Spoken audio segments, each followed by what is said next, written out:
Hello everyone, this is Suman Parashar and you are watching my channel Maths से।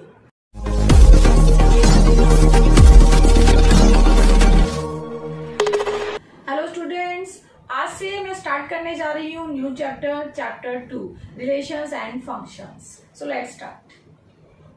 Chapter 2 relations and functions. Relations and functions को समझने से पहले कुछ basic यहाँ पे डेफिनेशंस हैं जो आपको जानना जरूरी है। सबसे पहले है कार्टेशियन प्रोडक्ट ऑफ सेट्स। दो सेट का कार्टेशियन प्रोडक्ट है, मीन्स हमें मल्टीप्लाई करना है दो सेट्स को, तो हम ले लेते हैं P and Q be two sets. Then the Cartesian product को मल्टीप्लीकेशन के साइन से ही डिनोट किया जाता है। P cross Q is the set of all ordered pairs of element from P and Q। ये ordered pair का क्या मतलब है? ordered pair का मतलब है कि आपको within bracket P and Q के एलिमेंट्स को लेना है। और कैसे लेना है? हर ब्रैकेट में जो पहला एलिमेंट है वो P से बिलोंग करना चाहिए और दूसरा एलिमेंट Q से बिलोंग करना चाहिए। तो हम ऐसे पेयर को बोलते हैं जो हमने ब्रैकेट में लिखा है ऑर्डर्ड पेयर। तो इस तरह की हमें ऑर्डर्ड पेयर का सेट बनाना है और उस सेट को हम बोलते हैं Cartesian product of P and Q। कैसे डिनोट किया जाता है? P cross Q equals to, यहाँ ऑर्डर्ड पेयर बोलते हैं, ये ऑर्डर्ड पेयर है PQ। तो पहला एलिमेंट पहले सेट से बिलोंग करेगा, दूसरा एलिमेंट दूसरे सेट से बिलोंग करेगा। मीन्स कि P ने बिलोंग किया कैपिटल P से और स्मॉल q जो एलिमेंट है वो होगा कैपिटल Q से बिलोंग। तो इसको हम बोलते हैं कार्टेशियन प्रोडक्ट। इसको आप कैसे समझेंगे? इसके लिए एक एग्जांपल ले लेते हैं। मान लीजिए P एक सेट है जिसमें आपके पास है कलर रेड ब्लू, और Q एक सेट है बैग्स का, बैग 1, बैग 2, बैग 3। P में दो कलर हैं, Q सेट में 3 बैग्स हैं। अगर हम लेते हैं P cross Q, Cartesian product of P and Q, तो आप कैसे लिखेंगे? बाय डेफिनेशन हमें यहाँ पे ऑर्डर्ड पेयर में लिखना है। ऑर्डर्ड पेयर मैंने अभी आपको बताया कि हमें ब्रैकेट में दो एलिमेंट्स लिखने हैं। पहला एलिमेंट P सेट से बिलोंग करना चाहिए और दूसरा एलिमेंट Q सेट से बिलोंग करना चाहिए। तो आप देखिए रेड कलर बैग 1 में भी ले सकते हैं। रेड कलर का कुछ भी हो सकता है, मार्बल्स हो सकते हैं, बॉल्स हो सकती हैं। तो रेड कलर की बॉल बैग 1 में भी हो सकती है, 2 में भी हो सकती है और 3 में भी। तो हम रेड कलर को पहले लेते हैं। रेड कलर बैग 1 के साथ भी हो सकता है। एक हमारा बन गया ऑर्डर्ड पेयर। कोमा डालते हुए रेड कलर बैग 2 में भी हम रख सकते हैं और रेड कलर हम बैग 3 में भी रख सकते हैं। अब आ जाइए ब्लू पे। इसी तरह से ब्लू कलर का भी तीनों के साथ हम यहाँ पे ऑर्डर्ड पेयर बनाएंगे। तो ब्लू कलर बैग 1, कोमा डाल के लिखते जाइए। Blue colour bag 2, blue colour bag 3, bracket close. ये सारे ऑर्डर्ड पेयर में ही दिखाई दे रहे हैं। तो ये हो गया Cartesian product of P and Q। Cartesian product की डेफिनेशन में ये एक और इम्पोर्टेंट पॉइंट है जो आपको याद रखना है कि अगर आपके पास P या Q दोनों में से एक भी सेट एम्प्टी सेट है या बोले नल सेट है, तो उस केस में P क्रॉस Q 5 हो जाता है। जैसे मान लीजिए P एक सेट है जिसमें एलिमेंट है 1, 2, 3 और Q आपका नल सेट है 5, तो Cartesian product of P cross Q आपका 5 हो जाता है। तो आइदर P5 और Q5, P क्रॉस Q5, और दोनों ही अगर 5 है, P भी 5 है और Q भी 5 है, P भी नल सेट है, Q भी नल सेट है, तो उस केस में भी P क्रॉस Q 5 के इक्वल ही होता है।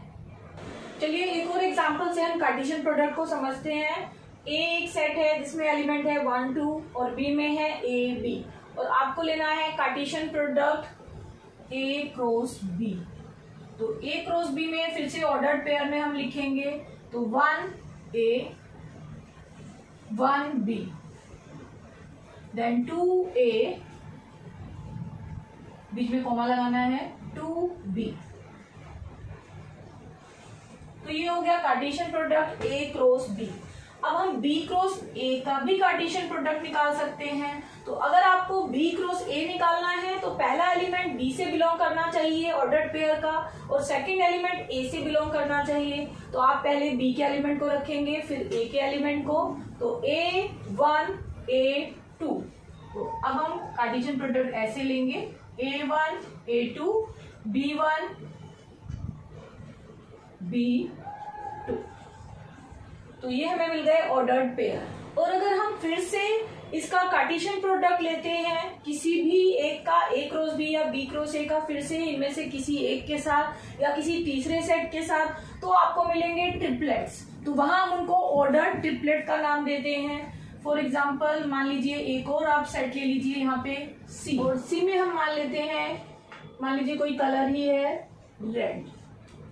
तो अगर आपको लेना है अब कार्टेशियन प्रोडक्ट ए बी और सी का, तो ए क्रॉस बी का आप सी के साथ कार्टेशियन प्रोडक्ट लेंगे। तो ए क्रॉस बी में हमारे पास है ये 4 एलिमेंट, और सी में आपके पास है एक सिंगल एलिमेंट। तो कार्टेशियन प्रोडक्ट में आपको मिलेगा 1A देन रेड, फिर आपको क्या मिलेगा 1B red, 2A red, 2B red. तो यहाँ पे जो आपको ये मिल रहे हैं जिनमें 3-3 नंबर्स आ रहे हैं, तो यहाँ आप इनको ऑर्डर्ड पेयर ना बोल के आप बोलेंगे ऑर्डर्ड ट्रिपलेट। इसके बाद आता है एक और रिजल्ट, वो है if 2 ordered pair are equal. अगर आपको 2 ऑर्डर्ड पेयर इक्वल गिवन है, then there corresponding elements are equal. Corresponding का मतलब फर्स्ट एलिमेंट फर्स्ट के और सेकंड एलिमेंट सेकंड के इक्वल हो जाएगा।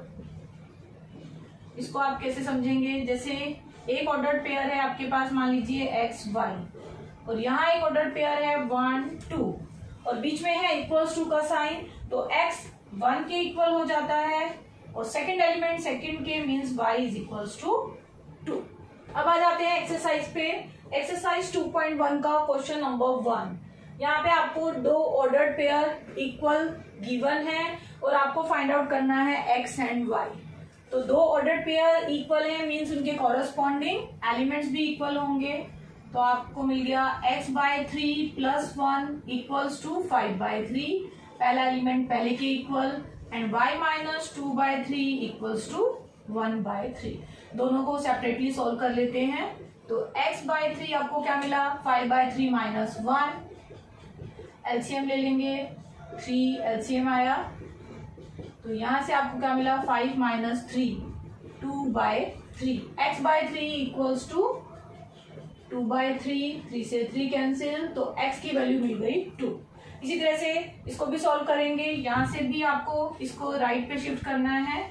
1/3 + 2/3, एलसीएम में आया 3, 1 + 2 3, 3/3 क्या मिल गया 1, तो y मिल गया 1। तो आपको क्या सॉल्यूशन मिला इसका, x2 y1। Question number 2, if a set A has 3 elements and B is equals to 3 4 5, B also has 3 elements, then find the number of elements in A cross B। तो आपको क्या निकालना है, आपको निकालने हैं number of elements in A cross B। कैसे निकालेंगे, A में 3 एलिमेंट्स हैं, तो हम मान लेते हैं ये 3 एलिमेंट्स हैं A B एंड C, और B में आपके पास है 3 एलिमेंट्स 3 4 5। A क्रॉस B में कितने एलिमेंट्स हैं, उसके लिए आप A cross B find out करेंगे। Cartesian product of A and B कैसे फाइंड आउट करते हैं, पहला एलिमेंट A से होना चाहिए, दूसरा B से, तो पहले A का एलिमेंट है देन B का। इसी तरह से A4 A5। अब B के साथ लेंगे, B के साथ भी तीनों element 1 by 1, B3 B4 B5। बिल्कुल वैसे ही C के साथ C3 C4 C5 bracket close. तो अब हम काउंट कर सकते हैं A क्रॉस B के एलिमेंट 1 2 3 4 5 6 7 8 9। तो आपको NA cross B means number of elements in A cross B मिल गए 9।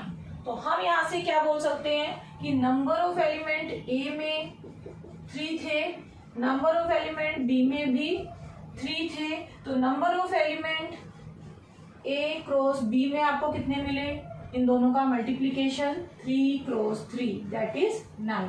तो यहां से आपको एक नया फार्मूला मिल गया number of elements in A cross B find out करने का। कैसे फाइंड आउट करेंगे, number of elements in A into में number of element in B. अब आ जाते हैं क्वेश्चन नंबर 3। जी एक सेट है जिसमें 2 एलिमेंट है 7 एंड 8। एच दूसरा सेट है जिसमें 3 एलिमेंट है 5, 4 एंड 2। आपको फाइंड आउट करना है G cross H and H cross G. तो पहले जी क्रॉस एच हम फाइंड आउट करेंगे, मीन्स हमें पहला एलिमेंट जी से लेना है और दूसरा एलिमेंट एच से लेना है और हमें यहाँ लिखने हैं ऑर्डर्ड पेयर। तो पहला एलिमेंट जी से, दूसरा एच से, 7, 5, 7 को ही लेते हुए बाकी एलिमेंट जी से 7, 4 देन 7, 2। 7 से तीनों एलिमेंट के पेयर बन गए। अब 8 से बनाएंगे 8, 5 देन 8, 4 8, 2। तो ये हमारे बन गए जी क्रॉस एच के एलिमेंट्स। अब हमें लिखने हैं एच क्रॉस जी के एलिमेंट्स। तो अब आपको पहला एलिमेंट एच से लेना है और दूसरा जी से लेना है, क्योंकि हम फाइंड आउट कर रहे हैं एच क्रॉस जी। फिर से ऑर्डर्ड पेयर में पहला एलिमेंट एच से लेते हुए 5, 7 देन 5, 8, 5, 7, 5, 8। अब 4 से 4, 7, 4, 8 और इसी तरह से 2 से 2, 7, 2, 8। तो ये हो गए ऑर्डर्ड पेयर किसके, एच क्रॉस जी के। Question number 4 true false. पहला पार्ट है if P is equal to M N, Q is equal to N M. इसमें भी 2 एलिमेंट है, इसमें भी 2 एलिमेंट है, तो P क्रॉस Q में यहाँ पे 2 ऑर्डर्ड पेयर है, एक है mn और एक है nm। क्या ये ट्रू है? तो आपको बाय डेफिनेशन मालूम है कि अगर नंबर ऑफ एलिमेंट P में है 2 और नंबर ऑफ एलिमेंट Q में है 2, तो np क्रॉस Q में एलिमेंट कैसे होते हैं, np into nq means 2 cross 2 4 element. तो इस डेफिनेशन से भी ये फॉल्स है, क्योंकि यहाँ पे आपको 2 मिल रहे हैं और यहाँ बाय डेफिनेशन हमें 4 एलिमेंट मिल रहे हैं। और दूसरा आप फाइंड आउट करके भी देख सकते हैं P cross Q। P cross Q हमें क्या मिलेगा, हमें मिलेगा mn एक ordered pair, then mm m का m के साथ, देन n और n दोनों n, देन n और m। तो यहां से भी आप लिख के भी देख सकते हैं कि आपको 4 एलिमेंट मिल रहे हैं। और अगर आपको 1 मार्क्स में करना है तो आप सिंपली जस्टिफिकेशन में ये रीजन भी दे सकते हैं। तो ये हुआ फॉल्स। सेकेंड पार्ट में है A and B are 2 non-empty sets, then A cross B is a non-empty sets of ordered pair x y such that x belongs to A, y belongs to B। ये statement बिल्कुल true है। A और B अगर non empty set है तो A cross B हम कैसे लिखते हैं, A क्रॉस B में हम वो ऑर्डर्ड पेयर लिखते हैं x y, जिसमें पहला एलिमेंट A से बिलोंग करता है और दूसरा एलिमेंट y वो B से बिलोंग करता है। और A और B अगर नॉन एम्प्टी है तो A क्रॉस B भी नॉन एम्प्टी होता है। तो ये स्टेटमेंट ट्रू है। तो सेकंड स्टेटमेंट हो गई ट्रू। थर्ड पार्ट पे आ जाते हैं। A में है 1 2, B में है 3 4, दोनों ही नॉन एम्प्टी सेट है। आपको निकालना है A क्रॉस B इंटरसेक्शन 5, और ये 5 की इक्वल आता है कि नहीं, यहाँ हम ये चेक करेंगे। तो देखिए B का अगर आप इंटरसेक्शन 5 के साथ लेते हैं तो B इंटरसेक्शन 5 में आपको मिलता है 5। फिर आपको निकालना है A का कार्टेशियन प्रोडक्ट 5 के साथ। तो ये कार्टेशियन प्रोडक्ट में अगर एक सेट आपका 5 है मीन्स नल सेट है, तो कार्टेशियन प्रोडक्ट भी 5 ही हो जाता है। ये उसके डेफिनेशन के अकॉर्डिंग है। तो यहां से ये स्टेटमेंट हमें ट्रू मिल रही है, तो आप यहां लिखेंगे true. Question number 5। A set में है 2 एलिमेंट -1 और 1, और आपको निकालना है A cross A cross A। तो इसको फाइंड आउट करने के लिए पहले आपको निकालना पड़ेगा A cross A. Cartesian product A का ए के साथ ही लेना है, इस सेट का इसी सेट के साथ ले रहे हैं, तो ऑर्डर्ड पेयर में हमें क्या क्या मिलेगा, -1। देखिए एक बार और हम यहाँ पे ये लिख लेते हैं। तो ए का ए के साथ क्रॉस प्रोडक्ट -1 को लेते हुए -1 देन -1 1। अब सेकंड एलिमेंट है 1 के साथ भी पेयरिंग 1 -1 1 1।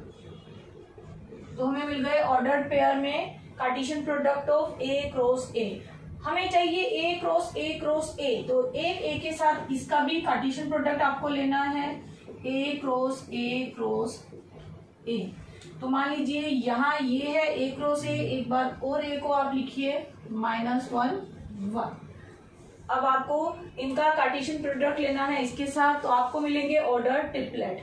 पहला है -1 -1, इसको आप 1 by 1 दोनों के साथ करेंगे, तो -1 पहले के साथ किया तो -1, एक ट्रिपलेट मिला।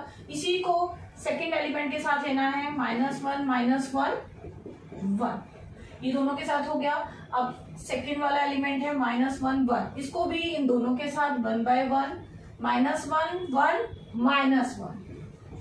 -1 को लेना है, अब लेना है 1 के साथ, मीन्स इसके सेकंड एलिमेंट के साथ -1 1 1, इसका भी रोल हो गया।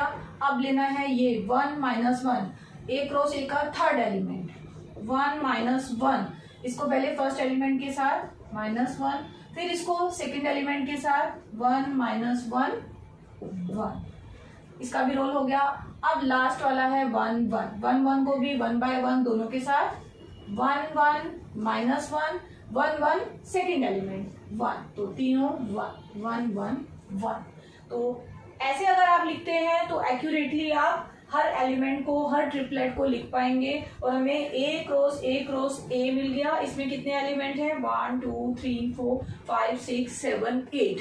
तो आप देखेंगे कि बाय डेफिनेशन एन ए में 2 एलिमेंट्स हैं, तो एन ए क्रॉस ए में कितने होंगे, 2 क्रॉस 2 क्रॉस 2, 2 to 4 4 to 8। ये आपको सिर्फ यहाँ पे चेक करने के लिए है कि आपसे मिस तो नहीं हो गया है, अदरवाइज आपको यहाँ तक ही इसका सॉल्यूशन करना है।